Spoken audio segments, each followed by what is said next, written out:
Le magazine des Jeux d'hiver de l'Arctique 2026. Du 8 au 15 mars à Whitehorse, au Yukon.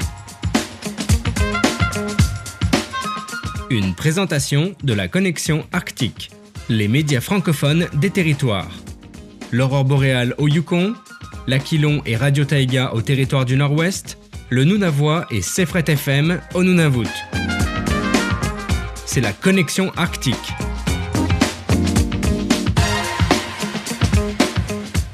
Bonsoir à toutes et à tous et bienvenue dans ce 4e numéro de notre magazine consacré aux Jeux de l'Arctique 2026. C'est Franck Bleu face à son micro, toujours en direct de Whitehorse où l'ambiance reste exceptionnelle au rythme des compétitions. Depuis le début des Jeux, les athlètes venus de tout le Nord enchaînent les performances, les émotions et les rencontres. Chaque journée apporte son lot de médailles, de défis sportifs, mais aussi de moments de partage entre les différentes cultures arctiques. Dans ce nouveau numéro, nous allons revenir sur les temps forts des dernières épreuves, rencontrer ceux et celles qui font vivre ces jeux au quotidien et plonger encore un peu plus dans les coulisses de cet événement unique. Allez, mesdames et messieurs, installez-vous bien, ouvrez grand les oreilles, notre magazine spécial Jeux de l'Arctique 2026 commence maintenant.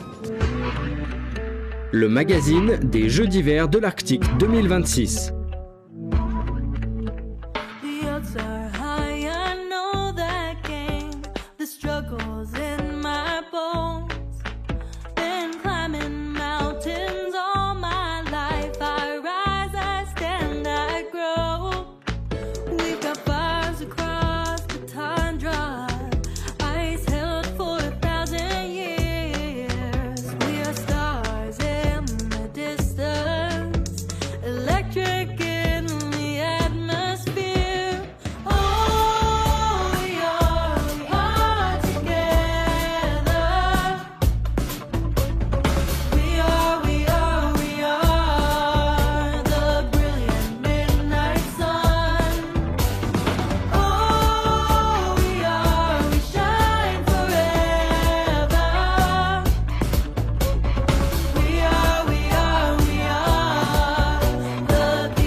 When the price is hard to pay and the price so far away, I look behind, I look ahead and trust I know the way. From beginning on the skyline, one flame that breaks the ice, one blaze down the mountainside, one spark can change our lives.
Le magazine des Jeux d'hiver de l'Arctique 2026.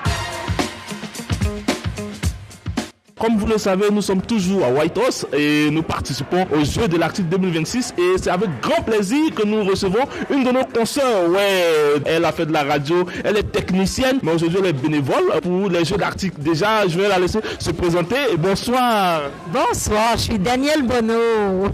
Danielle Bonneau, vous l'aurez compris, je pense que pour ceux qui écoutent la radio à Whitehorse, Danielle Bonneau est animatrice, elle a été technicienne et aujourd'hui elle travaille pour la radio communautaire. Ça fait vraiment plaisir de te recevoir au micro. Oui, je suis très contente d'être là, merci. Qu'est-ce que représentent ces jeux pour toi, Danielle? Ben, d'abord, c'est un beau souvenir parce que un de mes enfants a participé aux Jeux arctiques en badminton il y a quelques années. Il y a maintenant 32 ans, donc ça fait qu'il était adolescent. Et c'est là que j'ai découvert les Jeux arctiques, quand il a fait ça. Et là, cette année, comme je suis retraitée maintenant, j'ai décidé de m'impliquer comme bénévole. Et ça me permet de voir des belles compétitions. Et j'ai ma filleule qui joue au basketball cette année, donc je vois encore des jeunes jouer, dont ma filleule. Donc, c'est pour ça que je participe au jeu. Je suis dans l'action. Voilà, elle est dans l'action et je pense que ça te fait vraiment plaisir. Oui, tout à fait, parce que c'est le fun pour notre ville de recevoir les jeux. On a de superbes installations sportives à Whitehorse et c'est tout près de chez nous. C'est accessible, c'est facile. Donc, je ne verrais pas pourquoi on ne serait pas fiers parce que ça marche très, très bien. Alors, j'imagine, quand tu as appris que les jeux venaient à Whitehorse, comment tu t'es senti et qu'est-ce que tu t'es dit immédiatement? Ben, je me suis dit, youpi! Youpi! Oui, parce que je trouve ça le fun pour nos jeunes. J'aime ça voir les jeunes jouer. J'ai travaillé avec des adolescents toute ma vie dans les écoles et j'aime les ados et j'aime les voir faire du sport, faire des activités de toutes sortes. Donc, c'est une très belle opportunité pour nous. Je suis très fière que notre ville reçoive les Jeux. J'imagine qu'en même temps qu'il y a du fun, est-ce qu'il y a eu comme des difficultés à préparer ces jeux en tant que bénévole? Ben moi, ma plus grosse difficulté, c'était de décider où est-ce que j'allais faire du bénévolat. Parce que j'aime à peu près tous les sports. J'aime regarder et découvrir aussi des sports que je connais pas. Mais j'ai simplement choisi des endroits où il y avait besoin de nous, surtout à l'intérieur, parce que je me disais, s'il fait froid, je serais bien. Et j'ai bien fait parce que c'est pas chaud cette semaine. Je rappelle que nous sommes à la moins 25, oui, moins 25, et Danielle est là en train d'être bénévole pour les jeux, et croyez-moi, ça fait vraiment plaisir. Et c'est pas elle qui me dira le contraire, parce que quand je l'ai surpris en train de parler le français, il dit, ben, en plus de son expérience en tant que animatrice radio, ça fait vraiment, vraiment, vraiment plaisir. Ben oui, puis le français, c'est important pour nous de le propager aussi. Donc, c'est ça, quand on entend quelqu'un parler français, on dit, hey, salut, tu parles français? Et pour les jeux, c'est bien parce qu'on peut se mettre, quand on est bénévole, on peut se mettre une affiche sur notre bras qui dit, je parle français. Alors, grâce à ça, j'ai pu répondre à certains jeunes du Québec et aussi à des jeunes du Yukon qui me disent, hey, hello, bonjour, je parle français. Ils sont fiers, nos jeunes. On a beaucoup d'écoles d'immersion à Whitehorse. On a 2 écoles primaires et une secondaire qui offrent l'immersion. On a des programmes aussi de français intensif. On a beaucoup de jeunes qui parlent français à Whitehorse. Alors, parlons de français. Quelle est la place du francophile ou bien de la communauté francophone dans ces jeux à Whitehorse? Ben, dans les jeux, c'est presque bilingue. Tu vois, la cérémonie d'ouverture, ils ont fait du français, ils ont mis ça. C'est difficile de faire tout complètement bilingue, mais ils font de gros efforts. Et le site Internet aussi, il est traduit. Et il y a beaucoup d'athlètes francophones que moi je connais, et on les encourage en français, puis il n'y a pas de discrimination. Je crie bravo, puis l'autre à côté, il fait youhou, puis tout le monde est content. En tout cas, bravo à nos organisateurs parce qu'en même temps que c'est vrai que les jeux se passent à Whitehorse, ils font l'effort que ces jeux-là soient quand même bilingues. Que toi tu sois français, que toi tu sois anglophone, c'est clair que tout de suite tu as des repères et tu as des personnes à qui s'adresser au cas de besoin. Tout à fait. Et notre association franco-yukonaise aussi travaille très fort pour que le français demeure à Whitehorse. Et on a une très belle représentation. Et moi, je m'engage beaucoup dans la communauté, pas juste pour les jeux, mais dans toutes sortes d'événements qu'il y a à Whitehorse en français, parce que je trouve ça important. Et je parle français à mes enfants, puis à mes petits-enfants aussi. C'est important. Alors, la transition entre animatrice radio, on va en venir, et le bénévolat au sein des Jeux de l'Arctique 2026, parce que je rappelle que nous sommes en direct de Whitehorse où nous avons croisé Danielle Bonneau qui est animatrice, mais aujourd'hui, pour la circonstance, elle est bénévole. Donc, j'aimerais savoir un peu la transition entre animatrice et bénévole. En fait, je suis animatrice radio à la radio communautaire des francophones, en fait, qui s'appelle l'émission Rencontre depuis plus de 40 ans. Depuis plus de 40 ans! On va fêter les 40 ans cette année et je suis bénévole depuis 2003. Donc, j'anime une émission régulièrement, à peu près une fois par mois ou 5 semaines, parce qu'on est comme à peu près, je dirais en moyenne, une dizaine de bénévoles qui gravitent autour de la radio. Donc, on anime des émissions régulièrement. Et ça nous permet de faire venir des invités qui parlent de... Comme l'autre jour, par exemple, j'ai fait venir la médecin chef des Jeux Arctiques qui va s'occuper de tous les problèmes médicaux pour les Jeux. Donc, j'ai fait une entrevue avec elle pour savoir c'était quoi son rôle et promouvoir un peu les Jeux. Donc, c'est notre rôle aussi de parler de ce qui se passe dans la communauté avec cette émission-là. Donc, on est tous des bénévoles puis on anime des émissions régulièrement en français. Donc, en un mot, que tu sois bénévole, que tu sois animatrice de radio, tu travailles pour la communauté francophone ici à Whitehorse et c'est vraiment... Félicitations, félicitations et bravo pour ce que tu fais pour notre communauté. Alors, on va revenir au jeu. Allez, quelle est déjà ton équipe favorite? Ben, c'est l'équipe de basketball de ma filleule, Sarah, l'équipe des filles de basketball. Alors, est-ce que Sarah, elle a déjà remporté des matchs? Est-ce qu'ils ont déjà gagné? Ben, aujourd'hui, ils n'ont pas gagné, mais c'était très serré. Oui, aujourd'hui, c'est très, très serré. Je rappelle qu'elles ont joué contre le Yukon. C'était le Yukon. Le Yukon et l'Alberta. OK, d'accord. Ils se sont très bien débrouillés. C'est une jeune équipe. Il y a des jeunes filles de 8e année dans cette équipe-là. Sarah est en 12e, mais il y en a des plus vieilles.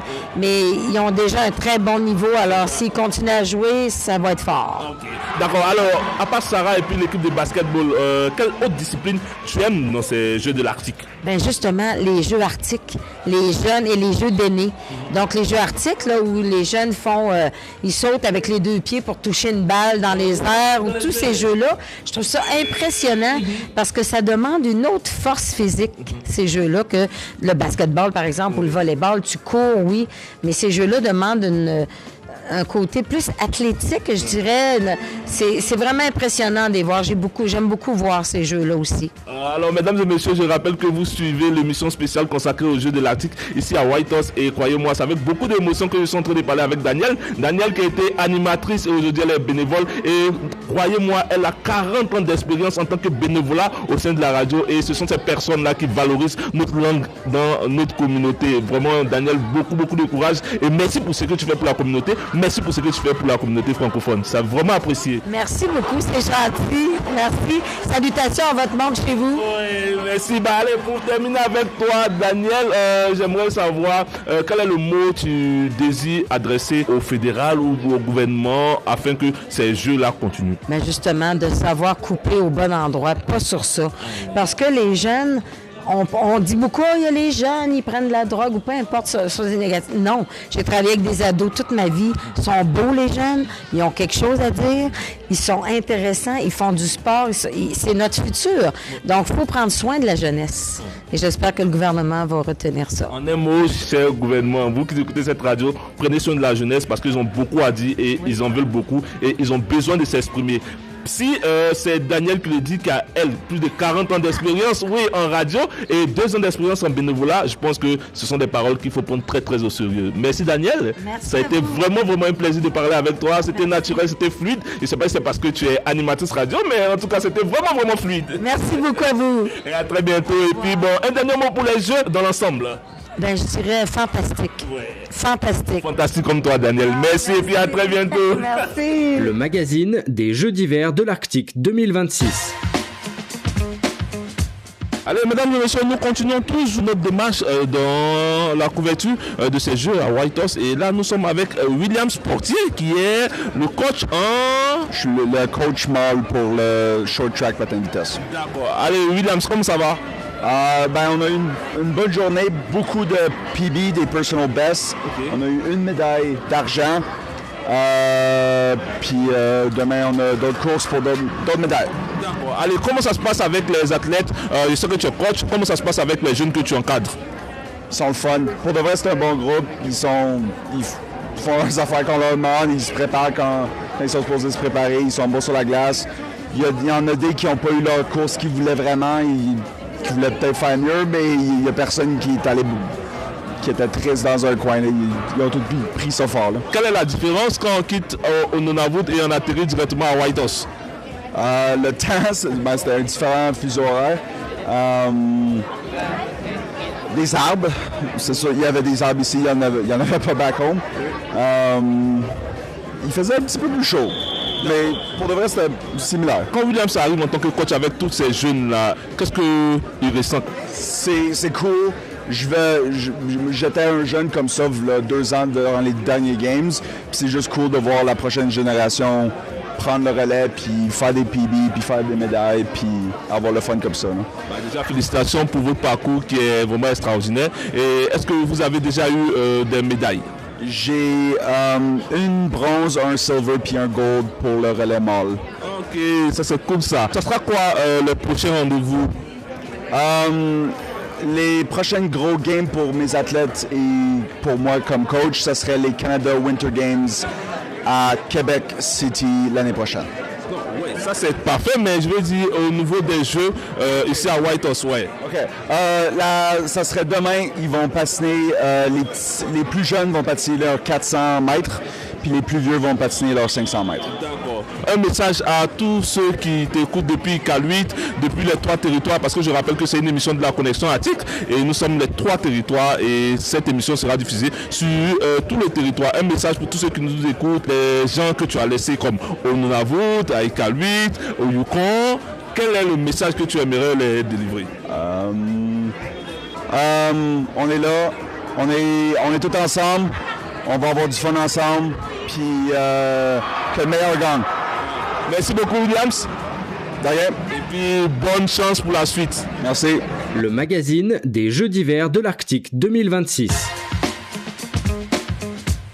Si vous venez de nous prendre en cours, sachez que vous suivez l'émission spéciale réalisée par Connexion Arctique. Maintenant, nous faisons le point sur les résultats de cette nouvelle journée de compétition aux Jeux de l'Arctique 2026, ici à Whitehorse.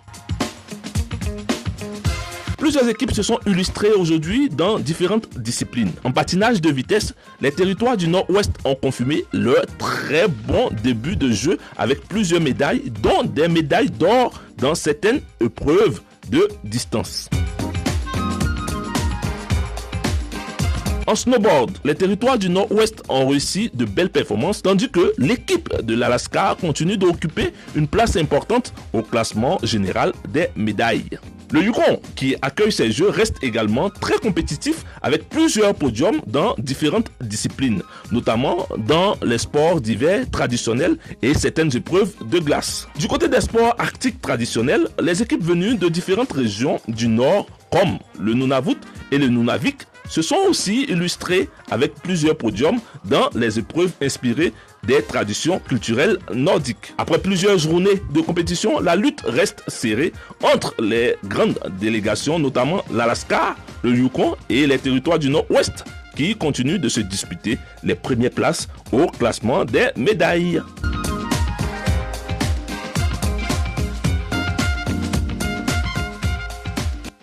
Et voilà, c'est déjà la fin de ce nouveau numéro de notre magazine spécial consacré aux Jeux de l'Arctique 2026 ici à Whitehorse. Un grand merci à nos invités du jour d'avoir partagé leur expérience et leur regard sur cet événement. Merci à Danielle, animatrice radio, mais aussi bénévole engagée sur ces Jeux pour son témoignage sur l'organisation et l'ambiance au cœur de l'événement. Merci également à Williams, coach, qui nous a parlé de la préparation des athlètes et de l'importance de ces Jeux pour la jeunesse du Nord. Merci également à toutes celles et ceux qui rendent ces Jeux possibles, athlètes, entraîneurs, bénévoles et bien sûr le public venu encourager les équipes venues de tout l'Arctique. Ce magazine vous a été présenté par Franck Bleu dans le cadre de l'initiative La Connexion Arctique.